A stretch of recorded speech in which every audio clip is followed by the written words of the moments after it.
नमस्कार, आदाब। आपके साथ मैं स्मिता शर्मा हूँ और आप देख रहे हैं मेरा YouTube station Smita Sharma journalist. इस ब्लॉग में हम बात करेंगे कि 16 घंटों के बेहद हाई टेंशन घमासान के बाद ईरान और इज़राइल ने एक दूसरे पर हमले फिलहाल के लिए बंद कर दिए हैं। इसके मायने क्या है, इसका असर क्या हुआ है, उस पर तो बात करेंगे। लेकिन सबसे पहले एक न्यूज़ क्लिप आपको मैं दिखा देती हूँ। ये सीबीएस न्यूज़ की क्लिप है और जिसमें आप देखेंगे ये कहा जा रहा है कि कल रात जब बास्केटबॉल का जो एनबीए मैचेस हैं उसकी फाइनल्स के लिए पहुंचे हुए थे सोमवार रात को Donald Trump Madison Square garden में। और वहां पर जब राष्ट्रीय गीत बज रहा था, अमेरिका का प्ले आउट हो रहा था, उस दौरान डोनाल्ड ट्रंप को जब स्क्रीन पर दिखाया गया उनके वीडियो को, तो पीपल रियली बूड हिम हेविली। उनके खिलाफ लोगों ने आवाजें करके विरोध प्रदर्शन किया। कुछ सेकंड्स के लिए था, फिर जैसे ही वो हटे और उसके बाद वापस से जो न्यूयॉर्क निक्स के प्लेयर्स हैं उन पर वीडियो का फोकस गया तो लोग उनको चीयर ऑन करने लगे। और न्यूयॉर्क वो सीट है जहां पर डोनाल्ड ट्रंप ने हिलरी क्लिंटन को 2016 में हराया था और वो काफी सरप्राइजिंग था क्योंकि न्यूयॉर्क वैसे भी जो है उसकी ट्रेडिशनली एक डेमोक्रेट्स के साथ अलाइनमेंट रही है। लेकिन इस गेम में जिस तरीके से इनको बू किया गया दिखाता है कि डोनाल्ड ट्रंप की अनपॉपुलैरिटी लगातार जो है वो बनी हुई है। वहीं अमेरिका की सुप्रीम कोर्ट ने जो इन्होंने $100,000 H-1B वर्कर्स के लिए फीस लगाया था उसको स्ट्राइक डाउन कर दिया है। अब हम बात कर लेते हैं यहाँ पर जो ताजा हालात बने हुए हैं इस वक्त खाड़ी में, क्योंकि उस पर नजर सबकी बनी हुई है। पिछले 16 घंटे में हमने देखा कि किस तरीके से ईरान ने इजराइल पर हमले किए और कहा कि ये जवाबी हमले हैं क्योंकि इजराइल लेबनान में हमले करने से बाज नहीं आ रहा है। ईरान ने बार बार उनको चेतावनी दी थी, रेड लाइंस ड्रॉ किए थे कि अगर आप बेरूत में अगर आप हमला करते हैं लेबनान की राजधानी में तो हम चुप नहीं बैठेंगे। और ठीक वैसा ही हुआ था। ईरान के कई शहरों से इजराइल पर लगातार बैलिस्टिक मिसाइल्स दागे गए, उनके दो कम से कम बहुत सारे अननोन जो हैं स्वॉर्म्स ऑफ ड्रोन्स उन पर दागे गए। तो इधर इजराइल ने भी, आप देखिए ये जो इजरायली डिफेंस फोर्सेस ने भी फुटेज रिलीज किया है कि उन्होंने भी ईरान के तबरेज, कोम, कराच जैसे शहरों में, तेहरान में कई सारे एक्सप्लोजन्स करवाए और उनके जो है वहां पर धमाके सुनाई दिए। अभी नुकसान के असेसमेंट के बारे में पुष्ट जानकारी नहीं है, लेकिन दोनों ओर से ही जो है ये दावे किए गए कि हमने काफी सारा जो है उनको नुकसान पहुंचाया है। बहरहाल ईरान का जो खत्म अल अनबिया सेंट्रल हेडक्वार्टर्स है, यानी कि उनकी जो मिलिट्री कमांड है, उन्होंने अनाउंस किया कि following the aggressions and acts of malice by the bloodthirsty, जो उनकी जो ज़ायनिस्ट रिजीम है in southern Lebanon and the Dahieh area, carried out with the support of the criminal United States, the powerful armed forces of the Islamic Republic of Iran delivered a painful response to this regime in support of the oppressed people of Lebanon. ये statement जारी किया गया था और उसमें बाद में ये भी कहा गया कि इस वक्त जो है हम सेसेशन कर रहे हैं ऑफ हॉस्टिलिटीज विद इजराइल। देखिए ये कहीं ना कहीं ईरान ने एक नया टेम्पलेट पेश कर दिया है कि अब ऐसा नहीं है कि सिर्फ अगर आप हम पर हमले करते हैं तो हम जवाबी कार्रवाई करेंगे। अगर आपने हमारे एक्सेस ऑफ रेजिस्टेंस पर हुतीस हो, हिजबुल्लाह हो, उन पर हमले किए तो हम, क्योंकि हिजबुल्लाह पर आप जब लेबनान में एक थर्ड कंट्री पर हमले कर रहे हैं उसका जवाब अगर ईरान दे रहा है तो ये एक नया टेम्पलेट है कि हम अपनी सॉवरेंटी की जो एक्सटेंशन है उसको हम अपने पार्टनर्स पर भी करेंगे और अगर आप वहां पर हमले करते हैं तो हम झिझकेंगे नहीं आप पर हिट बैक करने से। यही देखने को मिला।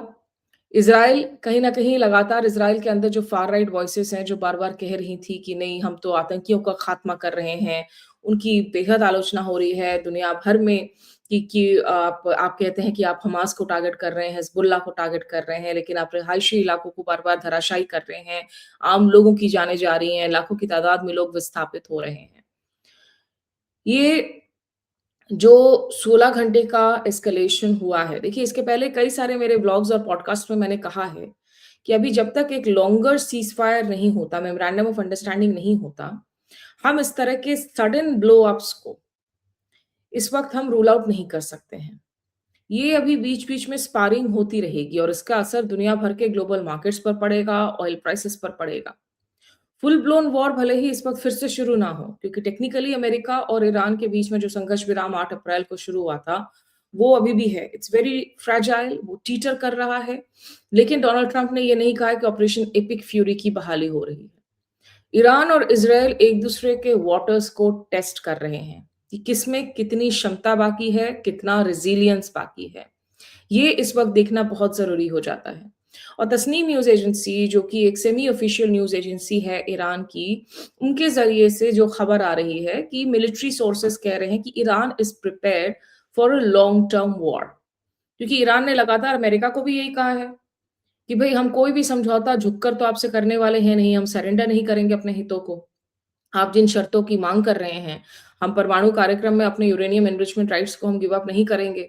स्ट्रेट ऑफ हॉर्मुज़ को हम नहीं खोलने वाले हैं और साथ ही साथ हम टोल भी वहाँ पर वसूली करेंगे, लेकिन जो सीज़फायर है वो ऑल फ्रंट्स पर होना चाहिए। सिर्फ़ ईरान-अमेरिका के बीच में नहीं, इज़राइल-लेबनान के बीच में भी होना चाहिए।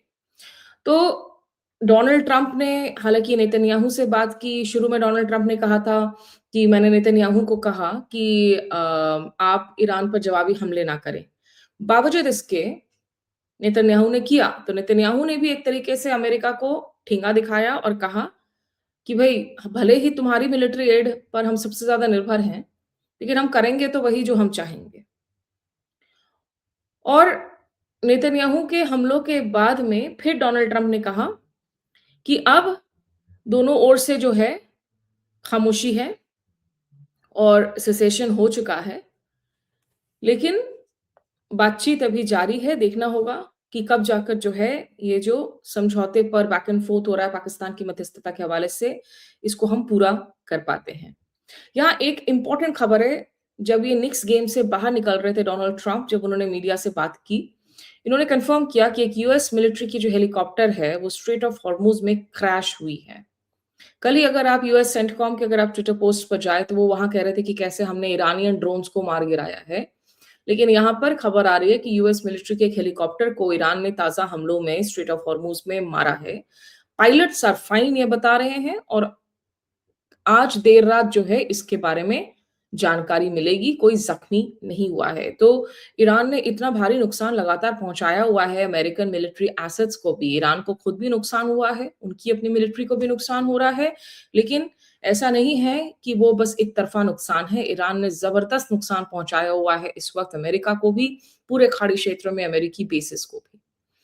कुल मिलाकर मैं ये कहूँगी कि स्थिति ये है कि ईरान ने एक नया बिल्कुल जो है मैसेजिंग किया है अमेरिका को भी और इज़राइल को भी कि आप मत सोचिए कि हम खामोश रहेंगे।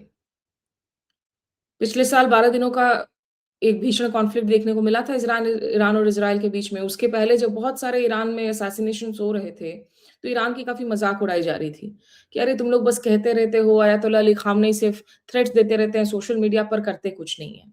तो ये आईआरजीसी कह रहा है, अगर हमें वार करोगे, हमारे पार्टनर्स पर वार करोगे, हम उससे कहीं गुना ज़्यादा जवाबी हमला करेंगे। और इज़राइल ने भी अमेरिका को कह दिया कि भई तुम हमें चुप रहने के लिए बैठोगे, कहोगे कि चुप बैठ जाओ, कुछ मत करो, हम वो नहीं करने वाले हैं, हम तो वही करेंगे जो हमारी मर्ज़ी है। लेबनान को हम फ्लैटन आउट कर रहे हैं गाज़ा की तरह, उसको हम आगे करते रहेंगे। तो ये जो एक इक्वेशन है कि 1 फॉर 1 इक्वेशन है, हमले किए तो जवाबी हमले होंगे और हमले सिर्फ़ हमारे देश में नहीं, हमारी ज़मीन पर ही नहीं, तीसरे देश लेबनान में भी अगर हुए, तो हम जवाब देंगे। ये एक नई जो मिलिट्री सिग्नलिंग की गई है, ये बहुत चिंताजनक है और दूसरी बात है कि अब हूथीज़ जिस तरीके से आ गए हैं, येमेन से और येमेन में हूथीज़ ने कहा है, क्योंकि वहाँ से 2 मिसाइल दागे गए थे, कि बाब अल मांडेब स्ट्रेट को हम बंद कर रहे हैं पूरी तरीके से इज़राइली वेसल्स के लिए, जो रेड सी वाला है। हॉर्मुज़ स्ट्रेट तो पहले से बंद ही है इज़राइलियों के लिए, अब हम बाब अल मांडेब को भी बंद कर रहे हैं। बाब अल मांडेब अगर बाकी वेसल्स के लिए भी बंद हो गया, तो ये बहुत भयंकर जो है एक एनर्जी क्राइसिस हो जाएगा दुनिया के लिए। वो भी अगर नया चोक पॉइंट बन जाता है तो। बहरहाल, इन सब के बीच में एक बहुत चिंताजनक खबर कल आई और ये खबर जुड़ी हुई थी भारतीय नाविकों से। इन नाविकों की तरफ से पहले एक ऑडियो क्लिप आया और इस ऑडियो क्लिप में जो द हिंदू ने एक्सेस किया, कहा गया कि नाविक कह रहे हैं कि हमारे शिप पर एक डिस्ट्रेस कॉल था। ये है एक टैंकर मैरीवेक्स। हालाँकि ये एक जहाज़ है जिस पर प्रतिबंध लगा हुआ है अमेरिका की तरफ से, ईरान के साथ लिंक्स की वजह से। लेकिन जो south eastern coast of Oman है, वहाँ सोमवार को इन पर एक यूएस मिसाइल स्ट्राइक हुआ, जिसकी पुष्टि यूएस सेंटकॉम ने भी कर दी है। और सेलर्स ने एक डिस्ट्रेस मैसेज भेजा to the forward seamen's union of India FSUI को कि यूएस नेवी ने इस जहाज के इंजन को अटैक कर दिया है। ये कहा गया कि ये ऑडियो मैसेज एक मनोज यादव की तरफ से भेजा गया था, जो लगभग दोपहर के 2 बजे पहुंचा। देखिए आप कैसे आग लगी धू-धू करके इसके पूरे इंजन रूम में। बाद में इंडियन कोस्ट गार्ड ने इन 24 नाविकों को निश्चित रूप से रेस्क्यू कर लिया है ऑपरेशंस के बाद में। ये वेसल सिंक करने लगा था जब ये डिस्ट्रेस कॉल्स जा रहे थे। और उन्होंने कहा कि एक यूएस वॉरशिप नज़दीक है, हम उनसे हेल्प की माँग कर रहे हैं, लेकिन वो हमें हेल्प करने के लिए तैयार नहीं हैं। तो ये बहुत चिंताजनक बात है क्योंकि इंडियन कोस्ट गार्ड ने कहा कि एमआरसीसी को ये जो इन्फॉर्मेशन है, जो मैरीटाइम रेस्क्यू कोऑपरेशन सेंटर है, वो लगभग 2 बजकर 20 मिनट पर मिली सोमवार दोपहर को। और पलाऊ फ्लैग्ड टैंकर है ये एमटी मैरीवैक्स, जो कि मसीरा में एंकर था off the coast of Oman. Iran के बंदरगाह जाने की कोशिश कर रहा था। अमेरिकी नेवल ब्लॉकेड ने इन पर मिसाइल दागा। हमारे यहाँ से अभी भी सूत्रों के हवाले से हालाँकि तमाम बातें कहने की ये कोशिश की जा रही हैं कि भई इस ये वेसल जो है वो दरअसल पलाऊ फ्लैग था। ये पहले भी 4 दफ़ा जाने की कोशिश कर चुका था ईरान और लौटना पड़ा था। ये ब्लैक लिस्टेड है। 7 जून को जो है इसने आखिरी कोशिश की थी जाने की। लेकिन सरकार ये समझे कि ये जितने चेहरे देख रहे हैं, ये 24 भारतीय नाविक हैं, जो इस जहाज़ में थे। आप इनको डिसोन करेंगे इस तरह से सूत्रों के हवाले से खबर देकर। आप इनको इस तरीके से आपने इनको रेस्क्यू तो करवाया, लेकिन क्या आप में इतनी हिम्मत नहीं है कि अमेरिका के साथ आप इस मसले को उठा सके? सेंटकॉम ने इस पर जो स्टेटमेंट जारी किया, उसमें उन्होंने कहा कि US forces disabled an unladen oil tanker in the Gulf of Oman after the vessel violated the ongoing blockade against Iran by attempting to sail to an Iranian port. US Central Command disabled Palau flagged MT Marivax as it transited international waters in the Gulf of Oman towards Iran. An FA-18 Super Hornet from USS Abraham Lincoln fired a precision munition into the ship's engineering and steering spaces after the crew failed to comply with the directions from US forces. Marivax is no longer sailing to Iran. देखिए इस तरह का एक वाकया जब हुआ था, जिसमें ईरान की तरफ से फायरिंग हुई थी और ईरान की तरफ से फायरिंग के बाद में हमने बाकायदा ईरान के एम्बेसडर को समन किया था अप्रैल में। वो भी एक नाव पर फायरिंग हुई थी जिसमें भारतीय थे। उनको तलब किया गया था। उनसे बात की गई थी इस मुद्दे को लेकर। अगर ईरान का ब्लॉकेड भारत के नज़र में इल्लीगल है, तो क्या अमेरिका का नेवल ब्लॉकेड इल्लीगल नहीं है? और अगर हम ईरान के एम्बेसडर को बुलाते हैं, उनसे बात करने के लिए फायरिंग के मसले पर, क्या इस मसले पर नई दिल्ली को नहीं बुलाना चाहिए? अमेरिका के एम्बेसडर को, सर्गियो गोर को? ऐसा बुलाएँगे, ऐसा कतई नहीं लगता। अब हालात जो हैं, वो निश्चित रूप से नाज़ुक बने हैं, लेकिन अच्छी बात ये है कि चलो, ये सारे नाविक सुरक्षित हैं। बहरहाल ये कुछ अपडेट्स आज आपके साथ हमें देनी थी, तो हमने कहा इस ब्लॉग में आपको जो है मैं ये खबरें दे देती हूँ। तमाम दूसरे अपडेट्स भी जारी रहेंगी। हमारे साथ जुड़ने के लिए शुक्रिया। नमस्कार, आदाब।